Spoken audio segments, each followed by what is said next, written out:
Ny mofonaina isan'andro atolotry ny mpitandrina rakotina valina maoly.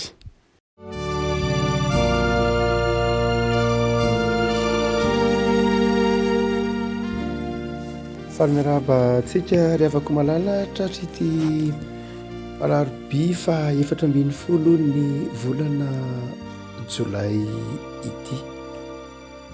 Manonona ny fahasoavan'i Jesosy Kristy Tompo amintsika ry avako. Ny mofonaina voalahatra ho antsika ny avako dia ny boky Exodosy. Exodosy toko 7 andininy 7 hatramin'ny andininy 14. Exodosy toko 7 andininy 7 hatramin'ny 14. Mofonaina tamin'ny perikopa tamin'ny Alahady ihany moa izy ity ry havako. Ary hoy Jehovah, efa hitako tokoa ny fahorian'ny oloko izay any Egypta, ary efa reko ny fitaraina noho ny ataon'ny mpampiasa azy. Eny, fantatry ny alahelony, dia efa nidina aho izao hamonjy azy amin'ny tanan'ny Egyptianina, ka hitondra azy hiakatra hiala amin'izany tanàna izany ho any amin'izay tany soa sy malalaka, dia any amin'izay tany tondra-dronono sy tantely, any amin'ny tany Kananita sy ny Hitita sy ny Amorita sy ny Pirizita sy ny Hivita ary ny Jebozita.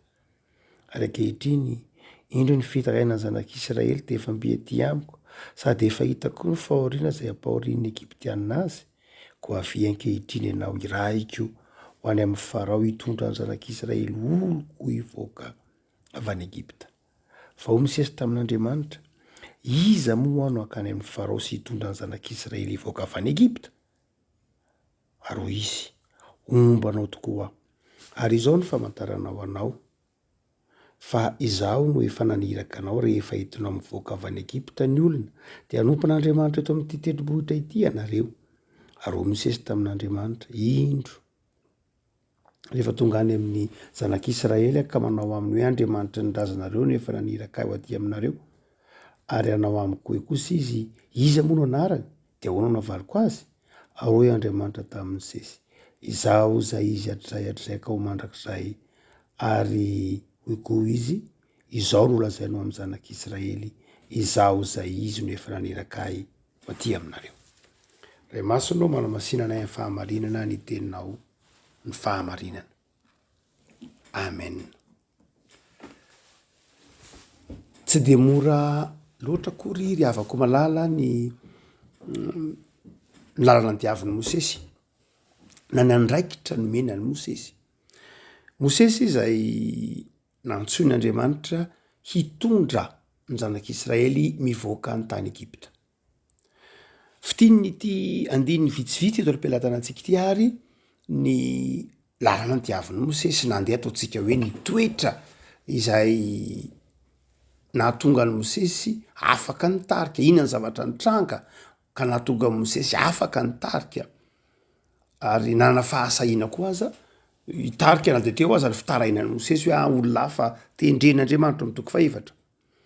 Ny olona izay azon'Andriamanitra ampiasaina tahaka ny Mosesy ho mpitarika ry havako malala, dia tsy maintsy olona ho efa niona tamin'Andriamanitra izy. Ataon'ny olona hoana no anaiko irahiny izay tsy fantany akory. Tsisy olona afaka hoekenao aniraka anao raha tsy olona fantatrao. Tsy nanaiky ho irahin'Andriamanitra Mosesy raha tsy fantany Mosesy. No zany dia raha tsy fantatry Mosesy raha teo koa izy. No zany dia ny olona azon'Andriamanitra ampiasaina, azon'Andriamanitra irahina, dia olona efa niona tamin'Andriamanitra. Hitantsika amin'ny tapany voalohany moa zany.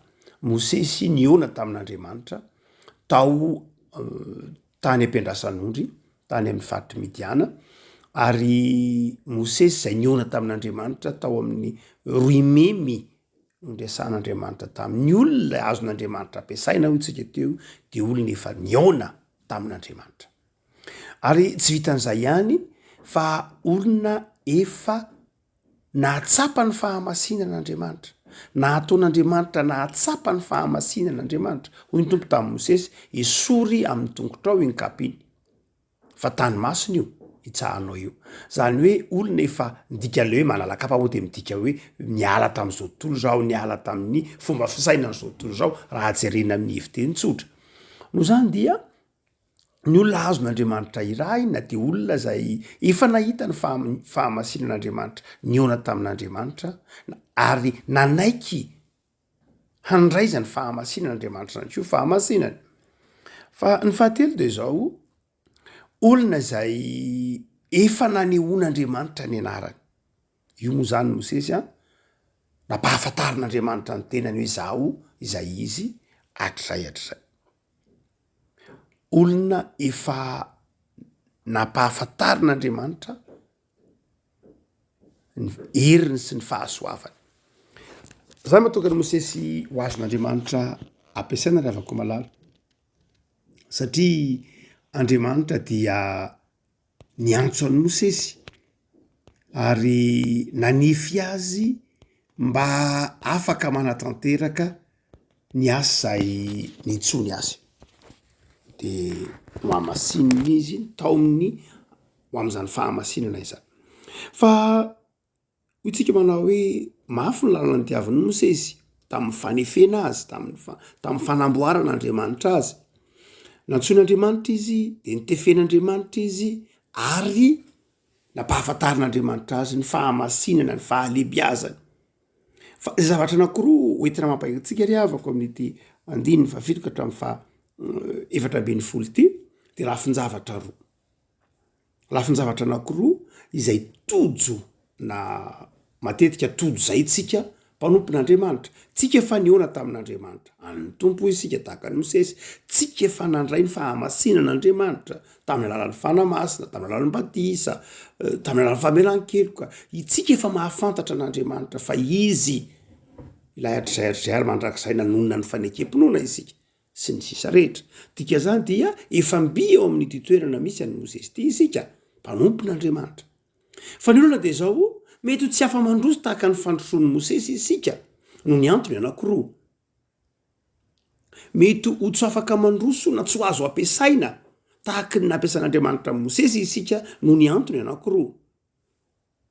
Ny antony voalohany de izao: tsy mipetraka tsara eo amin'ny toeran'ny mpanompon'Andriamanitra isika, ary tsy mametraka n'Andriamanitra eo amin'ny toeran'ny mpampanompo isika. Jereo tsara ny tenin'Andriamanitra.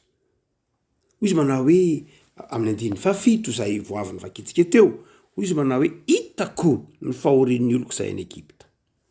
Hitan'ny masoko ny fahorian'ny olona hoe Andriamanitra. Ren'ny sofiko ny fitarainany, tsapako ny fangiry fireny. Zany hoe tena asehon'Andriamanitra mihitsy fa tsy zava-baovao aminy, fa fantany ny fangiry firen'ny zanak'Israely. De hoy izy manao hoe hidina, hoy ny tompo zany, hidina hamonjy azy. Dia hidina ho hamonjy azy, kanefa hoy izy amin'ny Mosesy, indro fa aniraka anao aho. Zany hoe Andriamanitra zany hoe raha vako malala de mipetraka tsara fa izy no mpaniraka ary Mosesy kosa no irahana. Mosesy zany no irahana hanao ny asa zay tian'Andriamanitra atao. Andriamanitra no anafaka, Andriamanitra no amonjy, Andriamanitra no anasitrana ny aretin'ny zanak'Israely to anatin'ny fanandevozana. Fa izao Mosesy kosa no irahiny hitarika sy anao zany eo amin'ny toerana misy azy.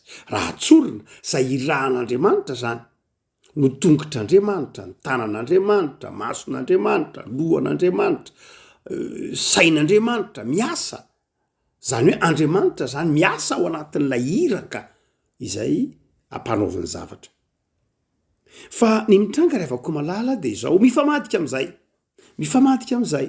Indraindray ny tiantsika de izao: isika no mpaniraka fa Andriamanitra no irahina.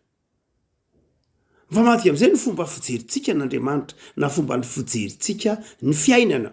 De indraindray Andriamanitra no irahintsika, Andriamanitra no manatanteraka ny baikontsika, fa isika kosa ny mpaniraka. Mety tsy mivantana zany amin'ny fijerintsika azy ary mety tsy ekenin'izay tsika, fa amin'ny fivavahana ataontsika sy amin'ny fifandraisantsika amin'Andriamanitra de toy izay saina mpanompo sampy izay no anatintsika ndraindraisana hatrindrany, ka Andriamanitra no irahintsika sy ataontsika irakiraka ary isika kosa no mibaiko an'Andriamanitra. ny fanompo-tsampy rehafako malala ny mpanompo sampy zany ny mpanompo sampy dia manana zany fotom-pisaina zany mihitsy hoe ny sampy a dia Andriamanitra raha ina ny sampy a dia marina topoiny amin'ny alalan'ny fanaovana sorona amin'ny alalan'ny fady amin'ny alalan'ny kenikenina kely madinidinika fa ny sampy dia irahina ny sampy dia baikona hoe zao dia arovo zay amin'ny avandra dia miaro amin'ny avandra ny sampy arovo zay amin'ny asa amin'ny dalo arovo zay de zay ny finoana ny sampy zany dia manompo ny olona rehefa misy zavatra atao aminy ka izay to hoe tsain'zaindra dia ao an-tsain'ny mpiny koa ry havako malala ka ny very mpiny fa ny mivavaka dia na ny fiainana kristianina dia manana an'Andriamanitra hanompo azy ekena fa ny tenin'i Jesosy manao hoe tsy tonga mba hotopoina fa hanompo fa eo amin'ny azo fijaliana ny dikany ry havako malala eo amin'ny famonjena ny olona tonga ny olona vita fivanana amin'Andriamanitra fa tsy eo amin'ny lafiny izay eritreretany mpino azy an'Andriamanitra ho irakiraka Ndratray manana zavatra efa manana ny sitrapontsika isika manana zavatra tadiavintsika isika manana zavatra iverintsika eo mety isika dia hoentintsika eo amin'Andriamanitra ho tsika amin'Andriamanitra manao hoe ity Andriamanitra ataovy ity zao ny zavatra iriko Andriamanitra zao ny zavatra ilaiko Andriamanitra dia atao zany tia indray Andriamanitra omeo an'izay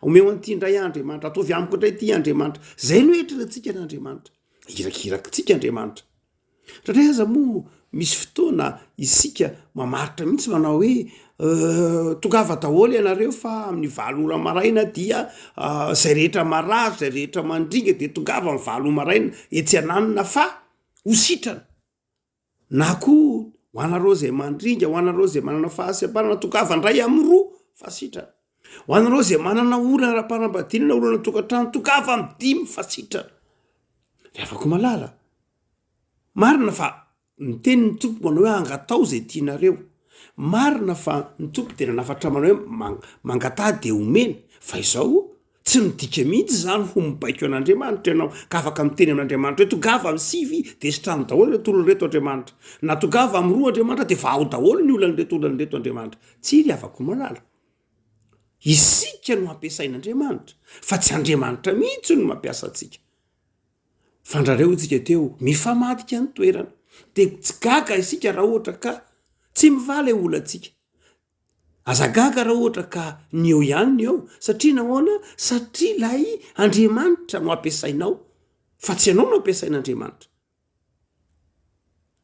rehefako malala tokony ho ajaintsika zany fa Andriamanitra tsy lampy daladin akory Andriamanitra ka itenenanao manao hoe or lampy daladin omeo an'ity or lampy daladin ataovy an'izao or lampy daladin ataovy tsy zany Andriamanitra ry havako Andriamanitra tsy mpanomponao na irakiraka ao lehibe Andriamanitra enao ny mpanompony tsy hoe tsy fitiavana izy fa fitiavana izy ary vonina ny otisa ny menao saingy zao manana ny planina sy ny hevitra heverana ianao izy fa tsy ianao no manana ny hevitra heverana n'Andriamanitra na manana ny hevitra heverana ny fiainanao havako malalo eto Mosesy dia ampianarin'ny tompo amitaran'ny Mosesy itsika fa isika mpanompon'Andriamanitra isika no irak'Andriamanitra manao ny zavatra tian'Andriamanitra atao fa jereo ange misy zavatra anankiroa tiako hitarihina ny sainao jereo tsara fa rehefa irahin'Andriamanitra Mosesy dia hoy izy mantsy Mosesy manao hoe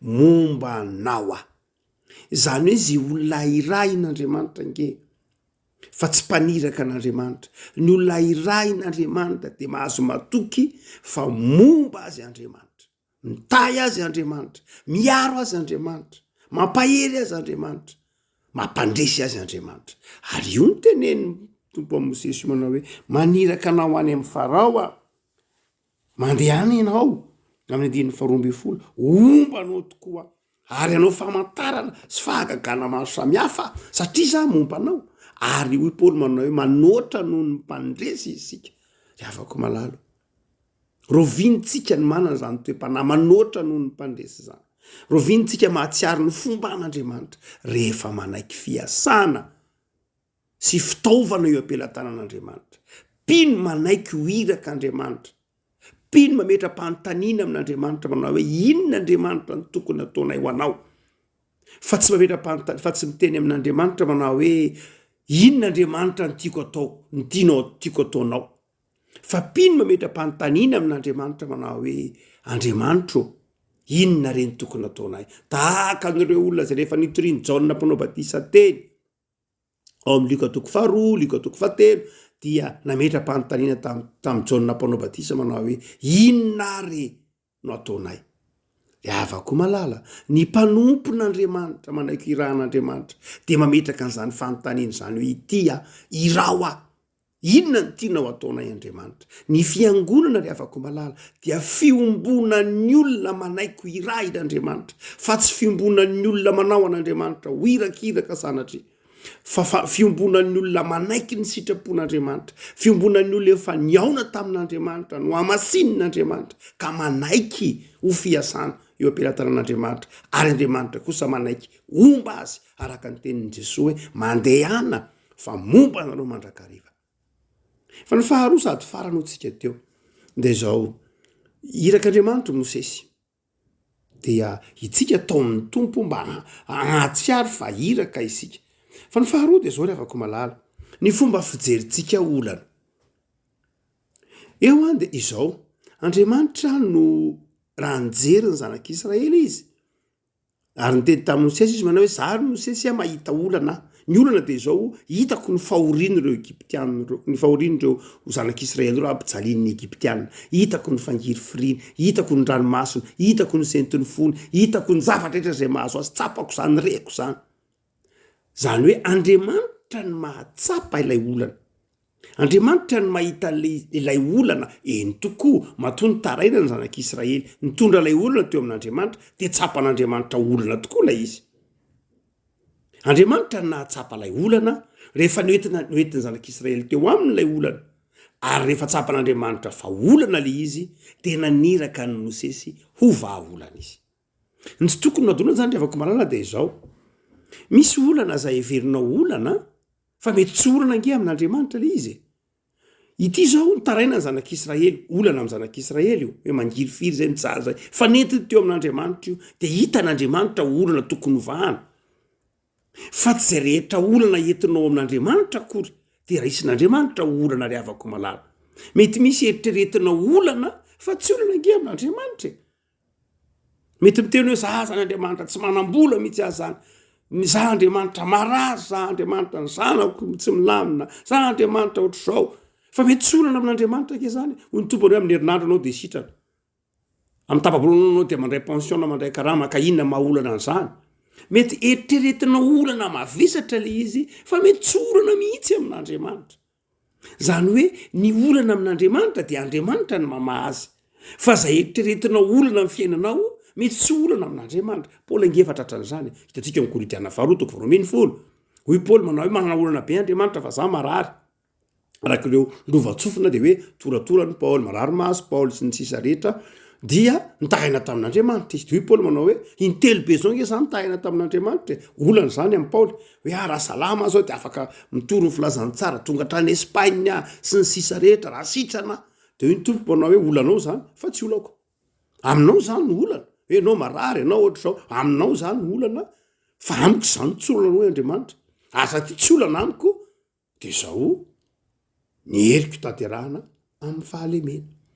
Rehefa ko malala ity fanekentsika, ity fieritreretantsika ny saintsika mamorona olana isan'andro ity dia zao tokony eritreritra manoloana ny sitrapon'Andriamanitra. Ny saintsika marina loatra fa vokatry ny fitezana, vokatry ny filozofia, tsy tokony adonoana fa ny antsoina hoe filozofia dia fametrahana olana. Mazava zany, tsy afaka mandroso mihitsy ny fiarahamonina raha tsy misy fametrahana olana. Ny ataontsika hoe fandroson'ny siansa, ny fandroson'ny fisotom-pisainana dia miainga mandrakariva amina petraka olana. Hoe inona ny olana? Dia zao ny olana vana dia mandroso hatrany. Hany ka na dia amin'ny lafiny ara-panahy aza dia olona mpametraka olana koa isika eo anatrehan'Andriamanitra. Olona mpametraka olana. Fa zao nefa rehefa ko malala, izy milaza aminao fa tena olana amin'Andriamanitra koa ilay izy. Mety misy olona marary eo, marary mafy, mivavaka ianao dia tompo anao hoe eny fantatro fa olana aminao zao io satria marary izy, tamavizatra aminao fitsaboana, tsy nitahaka izany. Fa amin'Andriamanitra hoy ny tompo anao hoe ka io olona io nge raha afaka adridray, afaka teroandro, afaka herinandro dia aty amiko aty amin'ny fansakan'Andriamanitra. Ka inona ny olana? marina fa mangiry firy le fisarahana fa mila eketsika ry avako malala hoe ny finoana ho an'ny olona iraka tahaka ny Mosesy de izao tokony ho manaiky izy sika fa tsy olana sika fa vahaolana ary Mosesy eo de vahaolana ny pindry avako malala de izao olona mpitondra olana amin'Andriamanitra fa zao tsy hoe olana akory izy mety manana zavatra entina amin'Andriamanitra ianao fa ekeo amin'ny finoana fa fantatr'Andriamanitra ny tokony atao aminao fantatr'Andriamanitra zay mety aminao Jesosy angerana teny manao hoe angatao zay tianareo de mbola nasiany toy ny raha mitoetra ao anatinareo ny teniko fa tsy hoe zay angatahanao rehetra akory zay olana rehetinao rehetra akory zay olana rehetretinao na inona eny tokoa fa hoy ny tompony hoe raha mitoetra ao anatinareo ny teniko zany hoe raha mitoetra ao anatintsika ny tenin'Andriamanitra de fatatsika ny zavatra tokony angatahantsika zavatra mifanaraka amin'ny sitrapon'Andriamanitra fa tsy zavatra mety ho atsika aketsika ihany aza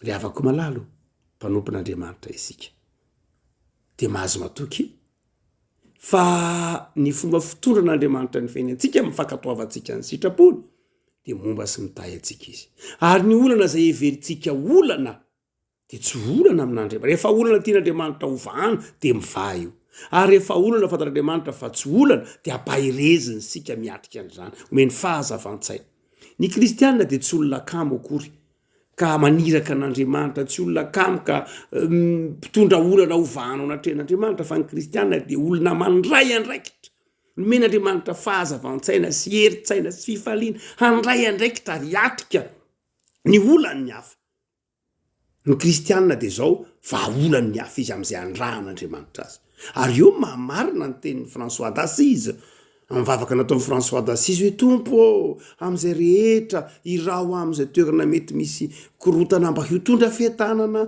amin'ny toerana misy ranomaso de mba ho mpitondra fifaliana amin'ny toerana misy sainte de mba mitondra fiadanam-poa amin'ny toerana misy ady de mpitondra fifaliana sy fahasoavana sy ny sisa rehetra zany ny mpino afako manala manaiky irainy tompo amaolany hafa fa tsy hoe ianao zany vao tonga fiainan'olona milamina tsara de vao tonga de lasa manamkorotana fiainan'olona milamina tsara de tonga de lasa misy fikitranana de misy fasy de lasa mpitondra aretina ny kristianina tsy zany kristianina de natao rehefa irak'Andriamanitra de fantsona mitondra fiadanana ingazavako malala ho mpanompon'Andriamanitra mahatoky ianao satria efa niona tamin'ny tompo satria efa tiany tompo ary satria efa nanambaran'ny tompo fa izy ilay Andriamanitra tsy miova omaly sy anio ary mandrakizay ivavaka sika tompo misaotra anao zahay fa ianao Andriamanitra de mahita ny olana ny zavatsarotra lalovanay ny zavatsarotra lalovan'ny fiarahamonina ny zava-manahirana lalovan'ny fiangonana tompo mampahirezanay aoka zahay ho mpamaolana aoka izay ho tsy ho mpaniraka anao aoka izay ho irahinao aoka izay ho mpanomponao fa tsy hampanompo anao sanatria am'izao fotoana ankehitriny zao vangio ny fonay atao vitanay ny fahamasinanao Andriamanitra ary tareo amin'ny fanahinao masina zay ho mpankatoanao am'izay rehetra hitondranao anay kristianina mazoto mandray andraikitra ho an'ny hafa mandray andraikitra amin'ny fijogona vavolombelona tsy tratry ny fahalaina nanam-panahy miatrika ampinoana zay asan'ny rahanao tompo jereo ny tanindrazanay jereo ny tokantrano tsirairay avy vangio zao tontolo zao ahatsiaro fa ianao lay Andriamanitra tokana sady marina raha in Jesosy Kristy tompo fiainana tao am'izay rehetra tompo tao am'izao tontolo zao ahita ny famelan-keloka efa natolotolo ray makatao amin'ny azy fijalia tamin'ny anan'i Jesosy zanakao tao am'izao tontolo zao ahita fa ao aminao ihany ny fiainana fa ivelany Jesosy zanakao tsisy fiainana de anapaka ny fiainana Jesosy ny fitiavanao